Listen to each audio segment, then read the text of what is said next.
Sa ngalan ng Ama, ng Anak at ng Espiritu Santo. Amen. Ang pagkapala ng ating Panginoong Kristo, ang pag-ibig ng Diyos Ama, at ang pakikipagkaisa ng Espiritu Santo, naway sumayinyong lahat. At sumaiyo rin. Mga kapatid, aminin natin ang ating mga kasalanan upang tayo maging marapat gumanap sa banal na pagdiriwang. Inaamin ko sa makapangyarihang Diyos At sa inyo mga kapatid, na luba akong nagkasala sa isip, sa salita, sa gawa, at sa aking pagkukulang. Kaya isinasamo ko sa mahal na Birheng Maria, sa lahat ng mga anghel at mga banal, at sa inyo mga kapatid, na ako'y panalangin sa Panginoong ating Diyos. Kawan tayo ng makapangyarihang Diyos, patawarin tayo sa ating mga kasalanan at patnubayan tayo sa buhay na walang hanggan. Amen. Panginoon, kawan mo kami. Panginoon, kaawan mo kami. Kristo, kawan mo kami. Kristo, kaawan mo kami. Panginoon, kawan mo kami. Panginoon, kaawan mo kami. Manalangin tayo. Ama naming makapangyarihan, gawin mong aming mapangatawang sundin ang loob mo, upang sa pagdami namin at pagiging kalugod-lugod sa iyo, ang iyong sambayanan ay umulat sa araw-araw, sa pamagitan ni Jesucristo, kasama ng Espiritu Santo, magpasawalang hanggan. Amen. Maupo po tayo.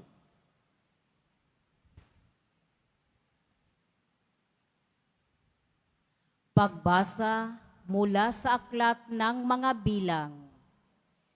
Noong mga araw na iyon, mula sa bundok ng Hor, nagpatuloy ang mga Israelita patungong dagat ng mga tambo upang lihisan ang Edom. Dahil dito, nainip sila sa pasikot-sikot na paglalakbay na yaon. Nagreklamo sila kay Moises, "Inialis mo ba kami sa Ehipto para patayin sa ilang na ito? Wala kaming makain ni mainom. Sawa na kami sa walang kwentang pagkaing ito." Dahil dito, sila'y pinadalhan ng Panginoon ng makamandag na ahas, at sinumang matuka nito ay namamatay. Kaya lumapit sila kay Moises. Sinabi nila, "Nagkasala kami sa Panginoon at sa iyo. Idalangin mo sa kanyang paalisin ang mga ahas na ito." Dumalangin nga si Moises at ganito ang sagot sa kanya ng Panginoon, "Gumawa ka ng isang ahas na tanso. Ilagay mo iyon sa dulo ng isang tikin at sinumang natuklaw ng ahas na tumingin doon ay hindi mamamatay." Gayon nga ang ginawa ni Moises. Mula noon, lahat ng matuklaw ng ahas, ngunit tumingin sa ahas na tanso, ay hindi namamatay. Ang salita ng Diyos. Salamat sa Diyos. Dinggin mo ang aking dasal, pagsamo ko'y paunlakan. Dinggin mo ang aking dasal, pagsamo ko'y paunlakan. Dinggin mo, O Poon, ang aking dalangin. Lingapin mo ako sa aking pagdaing. O huwag ka sanang magkubli sa akin, lalo sa panahong may dusa't hilahil.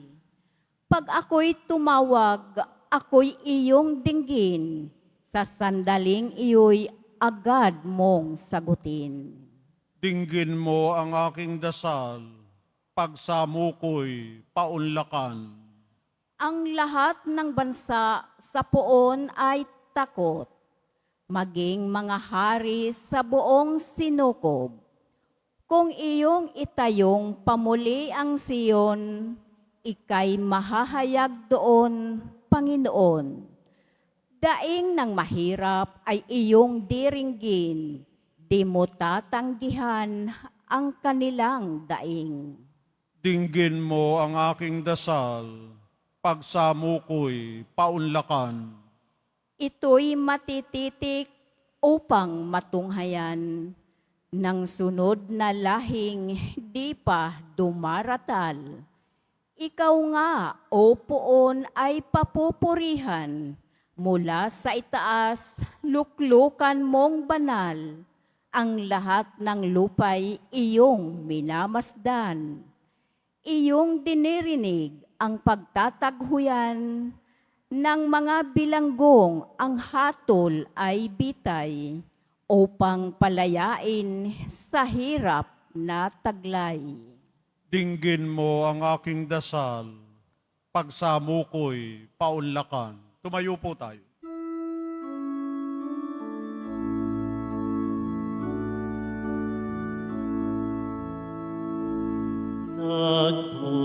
Nagpupuri kami sa'yo, Panginoong Hesu Kristo.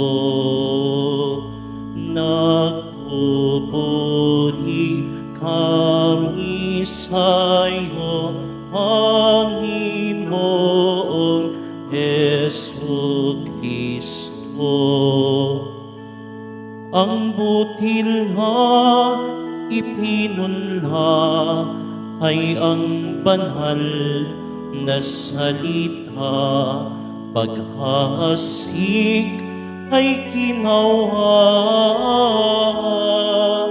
ng buong gurong dakila upang tanay sumagana.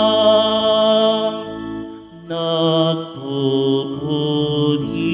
kami sa'yo, Panginoong Hesu Kristo. Sumainyo ang Panginoon. At sumayo rin, Ang mabuting balita ng Panginoon ayon kay San Juan. papuri sa iyo, Panginoon. Noong panahong iyon, sinabi ni Jesus sa mga Pariseyo, "Ako'y yayaon, hahanapin ninyo ako, ngunit mamamatay kayo sa inyong mga kasalanan. Hindi kayo makapupunta sa paroroonan ko."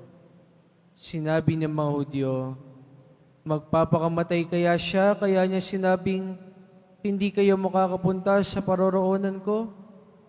Sumagot si Jesus, "Kayo'y taga-ibaba, ako'y taga-itaas. Kayo'y taga-sanlibotang ito, ako'y hindi.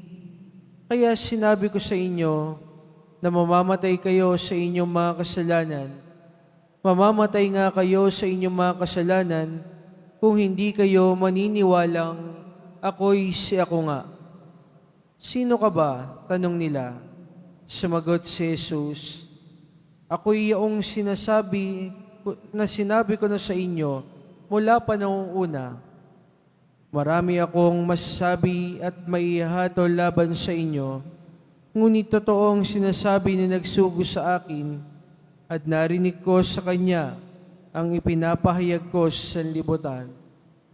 Hindi nila naunawaan na siya'y nagsasalita tungkol sa Ama, kaya't sinabi ni Jesus, "Kapag naitaas na ninyo ang anak ng tao, malalaman ninyong ako'y si ako nga.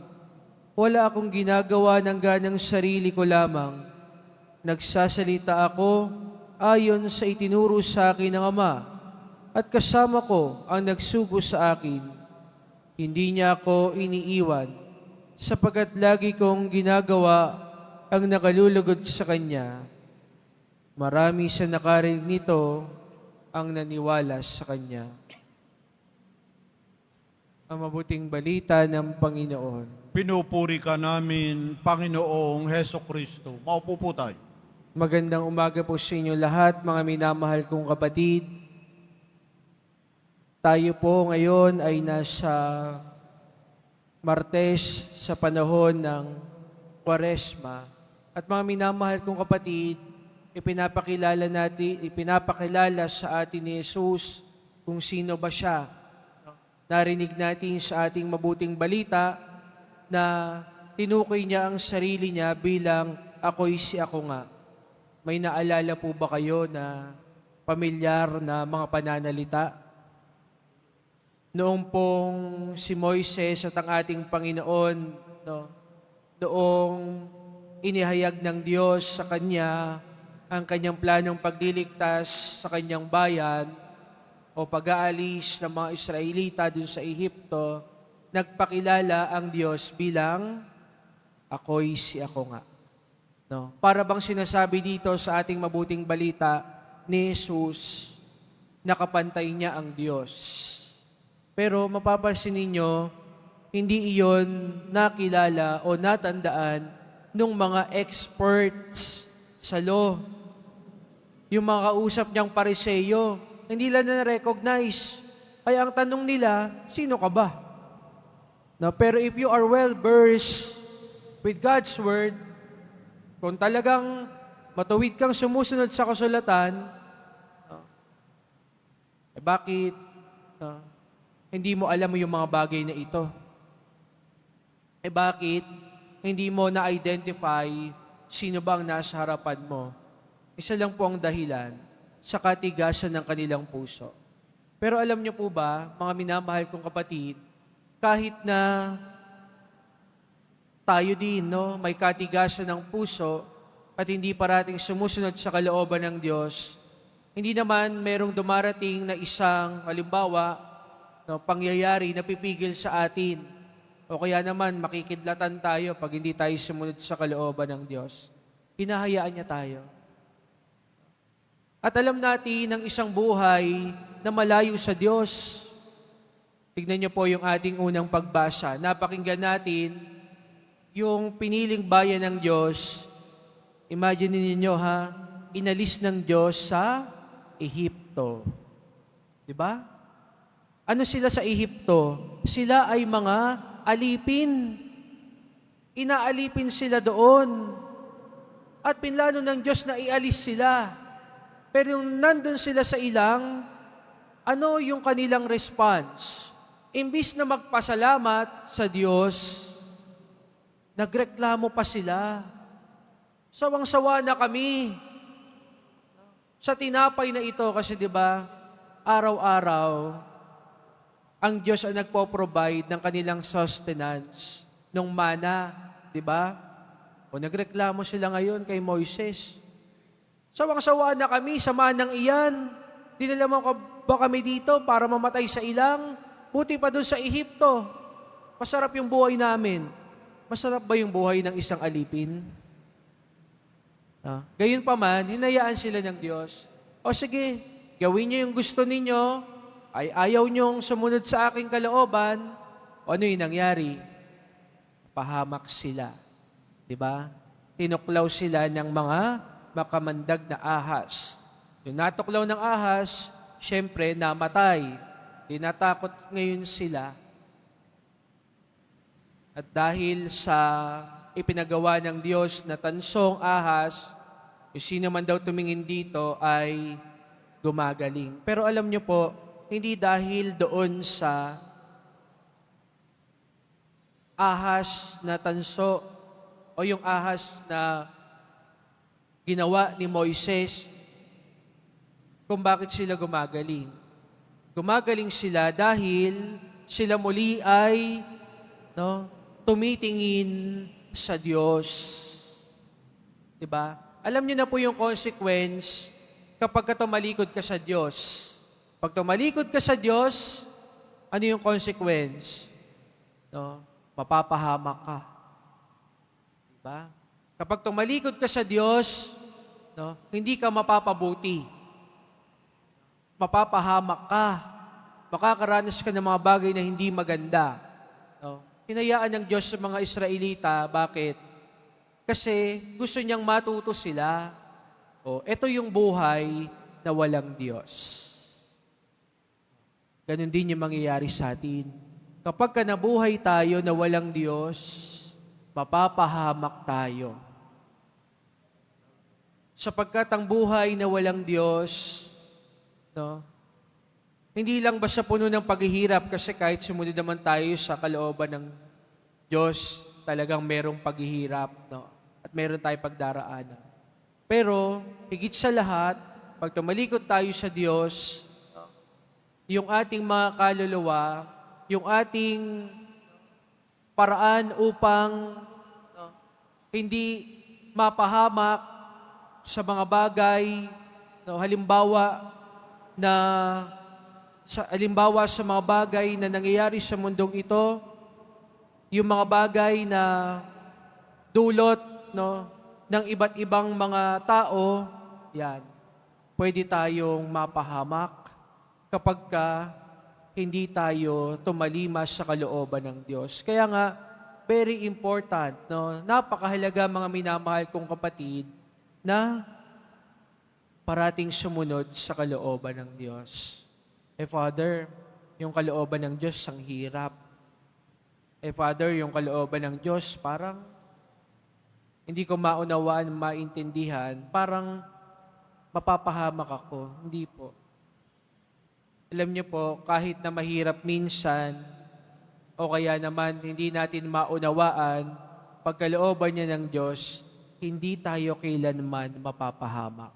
Tandaan niyo po yan. If you are doing God's will, nakakatakot man yan, hindi mo man makita kung ano yung kahinat na natatakot ka kasi baka no, may mangyari sa yung hindi maganda.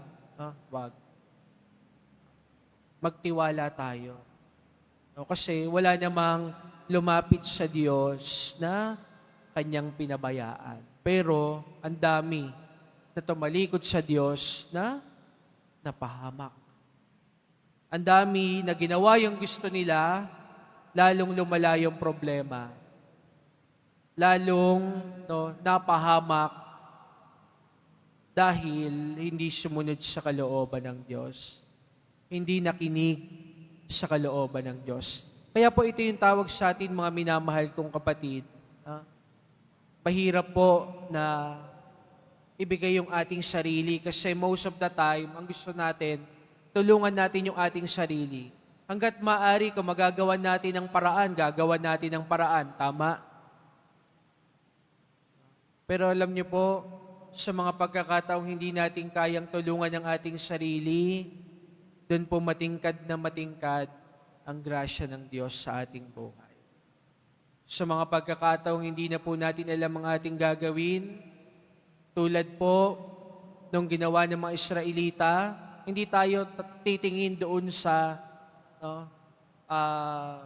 silver na ahas. Hindi doon. Titingin tayo sa krus, titingin tayo kay Jesus Nazareno. Sa mga pagkakataong hindi natin maunawa at maintindihan, ang pagtingin natin kay Jesus Nazareno sa ating Panginoon ang siyang magbibigay sa atin ng tunay na pag-asa, tunay na kaligtasan sa ating buhay. Amen. Tumayo po tayo.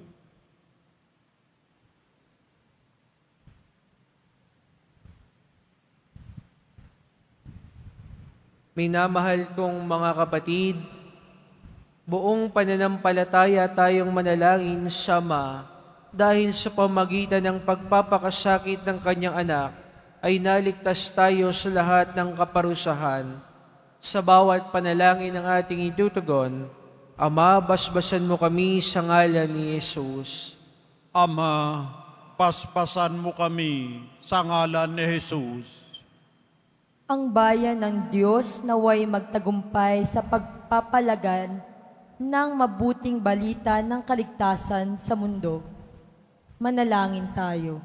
Ama, paspasan mo kami sa ngalan ni Jesus. Ang mga taong tumatanggap kay Jesus bilang tagapagligtas, naway higit na madagdagan. Manalangin tayo. Ama, paspasan mo kami sa ngalan ni Jesus. Ang mga taimtim na nagsisikap na hanapin ang katotohanan, naway matagpuan si Jesus na siyang liwanag na tumatanglaw sa kadiliman ng buhay. Manalangin tayo. Ama, paspasan mo kami sa ngalan ni Jesus. Ang mga nagdurusa dahil sa nararamdamang sakit, pagkabalisa, takot at pangungulila, naway makita ang liwanag ni Kristo na tumatanglaw sa kanila. Manalangin tayo. Ama, paspasan mo kami sa ngalan ni Jesus. Sa mga namayapang tapat sa Panginoon, naway tumanglaw ang liwanag na walang hanggan. Manalangin tayo. Ama, paspasan mo kami sa ngalan ni Jesus.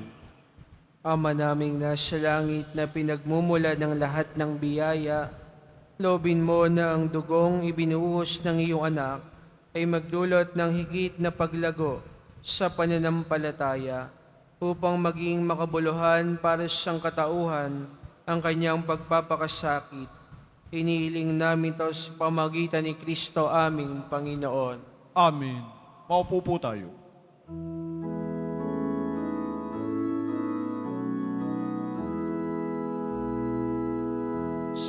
Sumasamo kami sa iyo,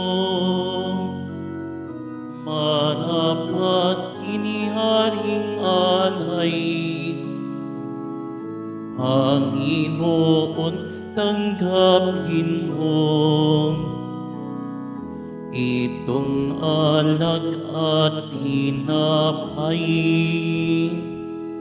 Sa'yo poon aming handog, buong puso't pag-iisip, ilayo mo sa panganib, at kukupin sa pag-ibig. Tumayo po tayo.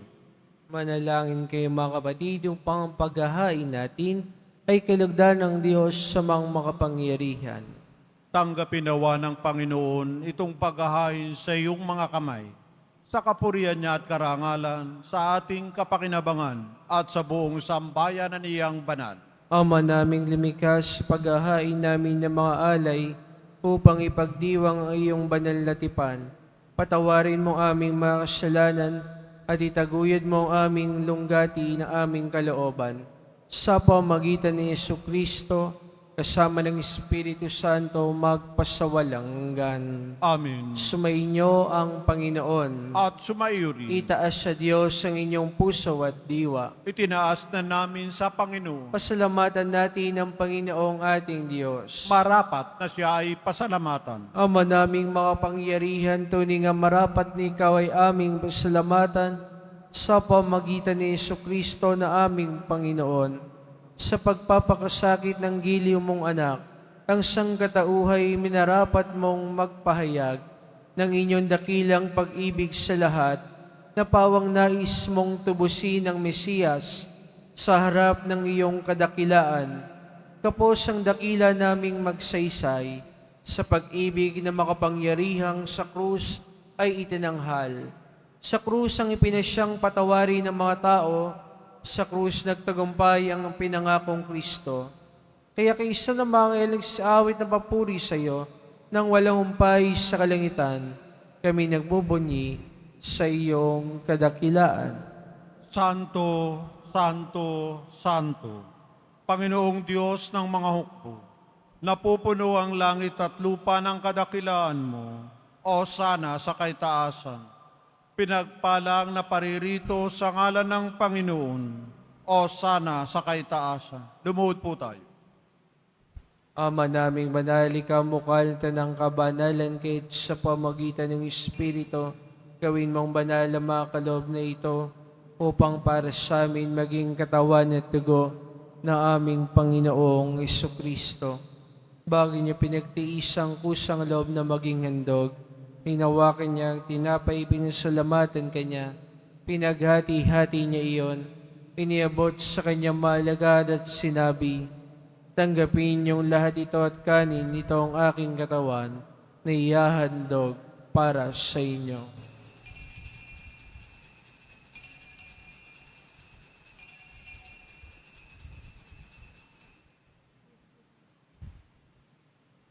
Kaya hindi naman ang matapos siyang hapunan, hinawakan niya ang kalis, muli kanyang pinasalamatan, inabot niya ang kalis sa kanyang malagad at sinabi, tanggapin niyong lahat ito at inimin.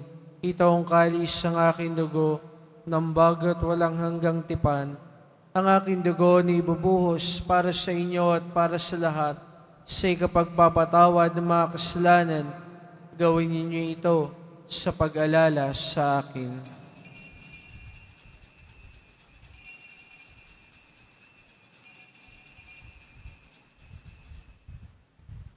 Tumayo po tayo. Ipagbunyi natin ang misteryo ng pananampalataya. Si Kristo'y namatay, si Kristo'y nabuhay, si Kristo'y babalik sa wakas ng panahon. Ama, ginagawa namin ngayon ng pag-alaala sa pagkamatay at muling pagkabuhay ng iyong anak. Kaya tinialay namin sa iyong tinapay na nagbibigay buhay at ang kalis na nagkakaloob ng kaligtasan. Kami nagpapasalamat dahil kami yung minarapat at tumayo sa harap mo para maglingkod sa iyo. Isinasamo namin kami magkasalo-salo sa katawan at dugo ni Kristo ay mabuklod sa pagkakaisa sa pamagitan ng Espiritu Santo. Ama, lingapin mo yung simbahang laganap sa buong daigdig.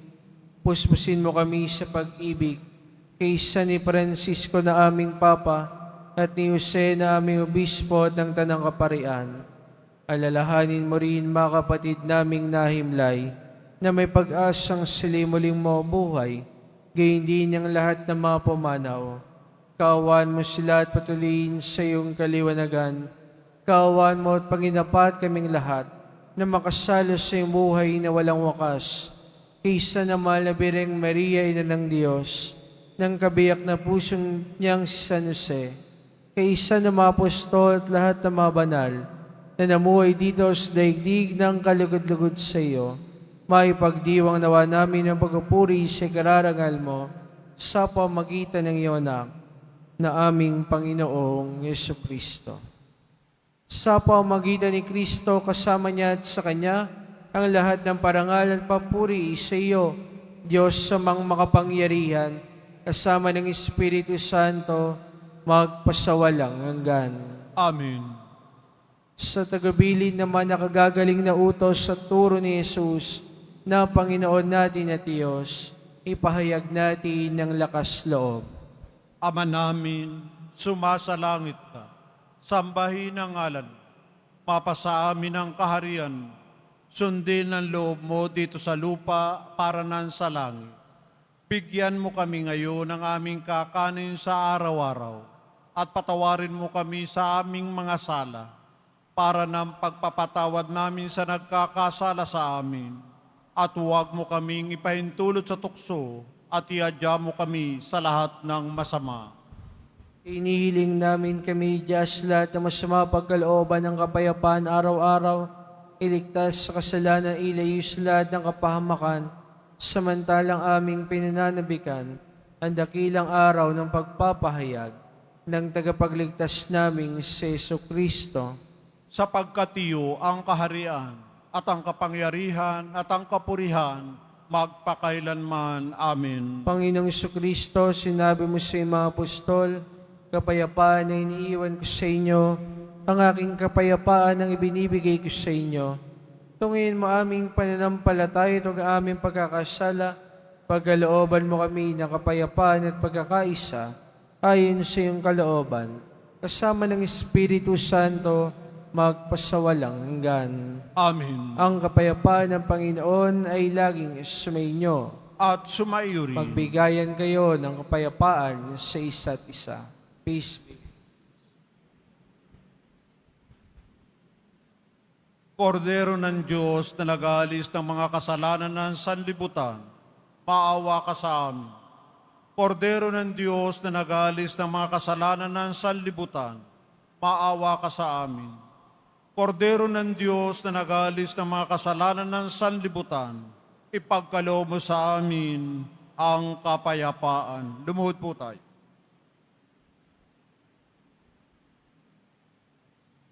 Mga kapatid, ito si Jesus, siya ang kordero ng Diyos na nag-aalis sa mga kasalanan ng sanlibutan, mapalad tayong inaanyayahan sa kanyang piging.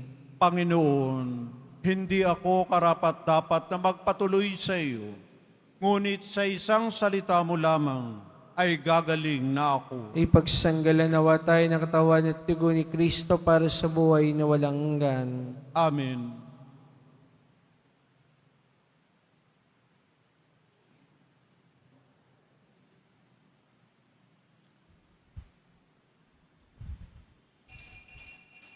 Para sa lahat ng tatanggap ng banal na komunyon, sasagot po tayo ng amin. Pagkasabi ng pari o ng lay minister ng katawan ni Kristo at isubo agad sa bibig bago umalis sa harapan ng pari o lay minister. Sumunod po tayo.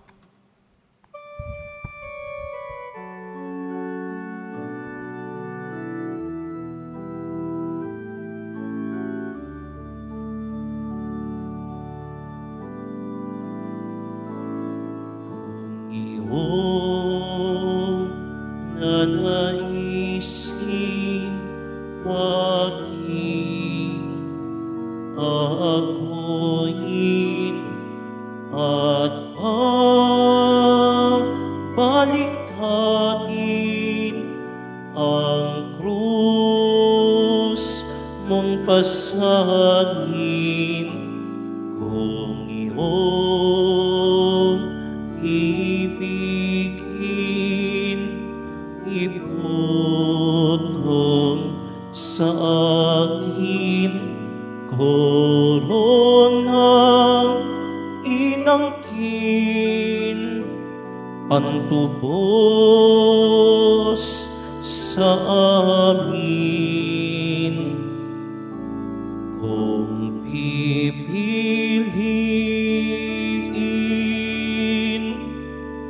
abang alipin sabay tawagin krus na landasin galak ay akin habis ay di pansin ang iyong naisin siyang susundin.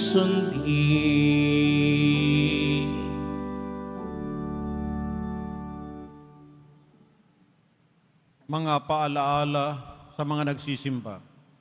Pagkatapos ng misa, wiwiskam po ang lahat ng banal na tubig. Pinakikiusapan ng lahat na manatili lamang muna sa inyong mga lugar. Sa Quezon Boulevard o sa Plaza San Juan, ang labasan ng lahat. Sumunod po tayo. Maraming salamat po sa inyong pagdalaw at pagsisimba sa Basilica Minor at Pambansang Dambana ni Jesus Nazareno. Tumayo po tayo. Manalangin tayo. Ama naming mapagmahal, kaming pinadulog mo sa banal na pakikinabang, ay marapatin mo na laging makasalo sa iyong mga bigay sa pamagitan ni Jesucristo, kasama ng Espiritu Santo, magpasawalang hanggan. Amen. Sumainyo ang Panginoon. At sumaiyo rin. Mahal na pong Jesus Nazareno, inihayag mo sa pamagitan ng krus ang walang maliw na pag-ibig ng Diyos sang katauhan. Pakinggan mo ang kahilingang lalo na para sa mga nangangailangan ng iyong tulong at awa. Makamtan nawa namin ang iyong kasagutan na may utang na loob na tinatanaw. Basbasan din po ninyo itong mga imahe at dasalan upang lalo kaming manalangin at magtiwala sa pamagitan ng bendisyon na ito, naway lalo kaming maging mapaglingkod, masunuri na tapat sa iyo na aming malwalhating Panginoon, magpasawalang hanggan. Amen. At pagpalain kayo ng makapangyarihang Diyos, Sama, Anak at Espiritu Santo. Amen. Pumayo kayong taglay ang kapayapaan ng Pong Jesus Nazareno. Salamat sa Diyos.